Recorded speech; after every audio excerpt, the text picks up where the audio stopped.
অনলাইনে আসলেই শুধু ইউরোপের ভিসা, আমেরিকার ভিসা, লন্ডনের ভিসা, পর্তুগালের ভিসা, মাল্টার ভিসা, ঢুকলেই শুধু এগুলো। আসসালামু আলাইকুম বন্ধুরা, সবাইকে আরেকটি নতুন ভিডিওতে শুভেচ্ছা, অভিনন্দন ও ভালোবাসা। প্রিয় বন্ধুরা, বর্তমানে এমন একটা পরিস্থিতি হয়েছে, অনলাইন প্ল্যাটফর্মে আসলেই শুধু যে বিষয়গুলো দেখা যায়, ইউরোপের ভিসা রেডি, ভিসা রেডির উপরে টাকা দিবেন, প্রথমেই টাকা দেবেন, মনে হয় যে ভিসা ওদের পৈতৃক সম্পত্তি। ওরা চাইলে যখন তখন যে কোনো লোককে ভিসা দিতে পারতেছে, অথচ নিজেরাই যাইতে পারে না। অথচ তারা অন্য কাউকে ভিসা দিচ্ছে। পর্তুগাল বলেন, মাল্টা বলেন, ইউরোপ, আমেরিকা, লন্ডন, মানি সব কিছু দিয়ে দিচ্ছে মানুষকে। ভাই, এই সমস্ত ছলনা, প্রতারণা বাদ দেন।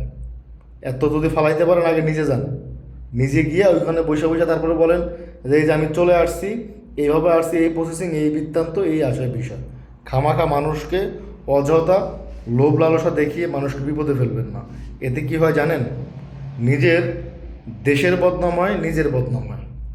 তো প্রিয় প্রবাসী বন্ধুরা, সবাই ভালো থাকবেন, সুস্থ থাকবেন। দেখা হবে নেক্সট ভিডিও তার নতুন কিছু নিয়ে আপনাদের মাঝে। এই সমস্ত সিটার বাটপার থেকে দূরে থাকবেন। ইউরোপ আমেরিকার ভিসা একবারে মনে হয় যে মানে ইসে বিক্রি হইতেছে। ওই যে যেমন মাছ যেরকম মনে করেন যে ডাকে বিক্রি হয়, এরকম মনে হয় ইউরোপ আমেরিকার ভিসা ডাকে বিক্রি হইতেছে।